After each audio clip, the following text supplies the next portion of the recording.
कि हिंदुस्तान का संविधान जब बना 1952 में लागू हुआ था, 1950 में तैयार हो गया था, तो उस समय क्योंकि हम बड़ी लंबी राजनीतिक गुलामी से मुक्त हुए थे, तो संविधान में हर तरह की आज़ादियाँ दी हुई हैं, हर तरह की लिबर्टी दी हुई है, लेकिन हर चीज को संविधान निर्माताओं ने संपूर्ण न बनाकर विशेष परिस्थितियों में उसमें कुछ छूट का प्रावधान किया। आप संविधान उठा के देखिए, जो हमारे मौलिक अधिकार हैं, मौलिक अधिकारों की लगभग हर सेक्शन में, हर आर्टिकल में एक अपवाद दिया होता है। आर्टिकल 14 कहती है कि समानता सभी, कोई जो है धर्म, जाति या लिंग के नाम पर किसी से नहीं की जाएगी, असमानता नहीं बरती जाएगी। लेकिन उसमें भी एक अपवाद है कि भाई किसी को आगे बढ़ाने के लिए, किसी वर्ग को जो बहुत पीछे वर्ग रहा हो उसको आगे बढ़ाने के लिए कुछ कानून संविधान बना। तो इसी तरह से एक संविधान में एक पूरा अध्याय है, आर्टिकल 351 से 360 तक, और उसमें इमरजेंसी के प्रावधान दिए गए। दो तरह की इमरजेंसी, आपातकाल का उसमें उल्लेख है। एक तो प्रदेश के अंदर किसी प्रदेश की शासन व्यवस्था संविधान के मुताबिक अगर नहीं चल रही तो उस प्रदेश में राष्ट्रपति शासन लागू हो जाता है, सरकार को मंजूर कर दिया जाता है। एक तो वो प्रावधान है। दूसरा है कि किसी बाहरी खतरे या आंतरिक विद्रोह की स्थिति में अगर राष्ट्र की सुरक्षा को कहीं कोई खतरा हो तो आपातकाल की घोषणा की जा सकती है। 1975 में देश के सामने ऐसी कोई आपत्ति नहीं, ऐसी कोई आपदा, ना तो बाह्य कोई खतरा था और न आंतरिक कोई इस तरह का विद्रोह वाली स्थिति। सिर्फ जैसे अभी शास्त्री जी बता रहे थे कि उस टाइम की तत्कालीन प्रधानमंत्री का इलेक्शन पटिशन वो हार गई थी और सिर्फ सत्ता में रहने के लिए उन्होंने ये इमरजेंसी का सहारा लिया।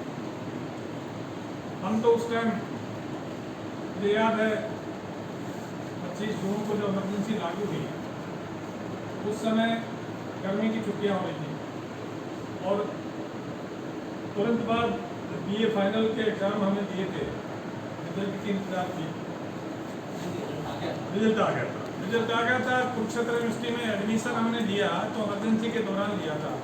मानव जी और हम समकालीन हैं, वहाँ हमारे विषय अलग अलग थे। पहले तो हम दोनों एक ही विषय में, दोनों वहाँ कुरुक्षेत्र यूनिवर्सिटी में प्रवेश लिया था, फिर मानव जी हिंदी में चले गए थे। लेकिन पूरे 2 साल हम रहे कुरुक्षेत्र में। जो हमारा अंतिम साल था, जो 1977, जहाँ तक मेरा ख्याल है मार्च में, 1977 मार्च में से, हाँ, तो उस टाइम जेल से छूटे थे अपने कुरुक्षेत्र के थे चक्रवर्ती शर्मा,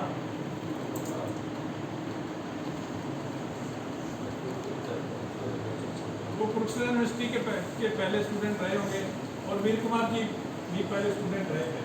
तो मुझे याद है कि कोई कुरुक्षेत्र यूनिवर्सिटी के पूर्व स्टूडेंट वहाँ जब हुए थे, रिहा हुए थे, और उस दिन जब इमरजेंसी खत्म की, उस दिन रात को स्टूडेंट्स का बहुत बड़ा जुलूस हमारे यूनिवर्सिटी में निकाला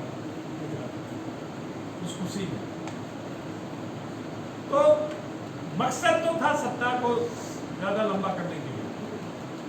लेकिन मैं इसके साथ एक बात और बता दूँ कि संविधान में इस तरह की चीज़ें बहुत लंबी चलाने का स्कोप नहीं है, क्योंकि कोई भी आदेश, इमरजेंसी का कोई भी अध्यादेश, उसको 6 महीने, हर 6 महीने बाद में सरकार उसे पार्लियामेंट से रेटिफिकेशन करवाना पड़ता है, उसकी अनुमति अनुमोदन करवाना पड़ता है। और ये ठीक है कि बहुमत जिस पार्टी का होता है वो अनुमोदन तो करवा लेती है, लेकिन मैं एक मानता हूँ कि किसी भी पार्टी में, मतलब across the party lines, her party में संविधान प्रेमी होते हैं, हर पार्टी में प्रजातंत्र के प्रति आस्था रखने वाले लोग।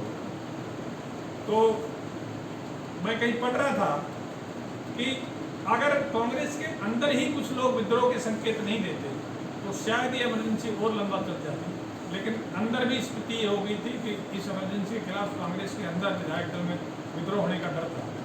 इसलिए दूसरी बात है, इंटरनेशनल लेवल पे भी बड़ी इसकी भर्त्सना हो रही थी, अंतर्राष्ट्रीय दबाव भी बहुत था, और देश के हालात ऐसे नहीं थे कि बहुत लंबे समय तक इस तरह से शासन को अपने मुट्ठी में रखा जा सके, और अंततः वो इमरजेंसी लिफ्ट करके भी वापस कर ली थी। इस दौरान बहुत सारे लोगों को यातनाएं सहनी पड़ी, जो भी कांग्रेस की विचारधारा से विपरीत विचारधारा की जितने संगठन और जितनी पार्टियां थी, लगभग सभी पार्टियों के नेताओं को जेल जाना पड़ा था।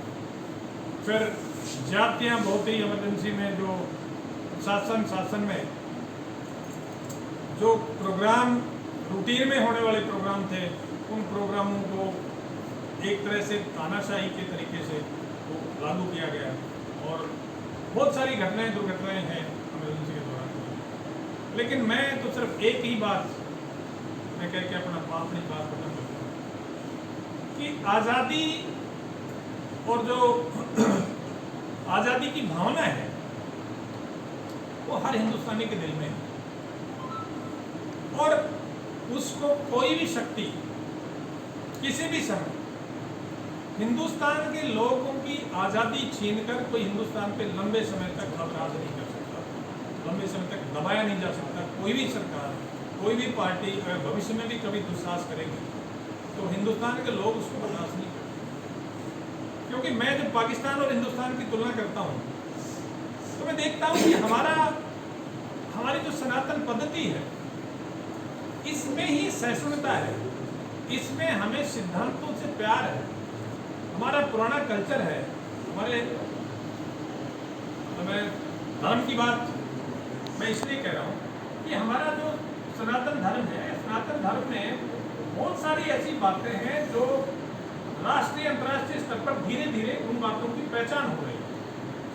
अब माननीय मोदी जी ने एक नारा दिया पीछे, वसुधैव कुटुंबकम का। आज के हालातों में यही नारा अंततः अंतर्राष्ट्रीय स्तर पर स्वीकार किया जाएगा। यूक्रेन रशिया ने लड़ाई शुरू कर ली, और अब दोनों ही देशों को उस लड़ाई से निकलना मुश्किल हो रहा है।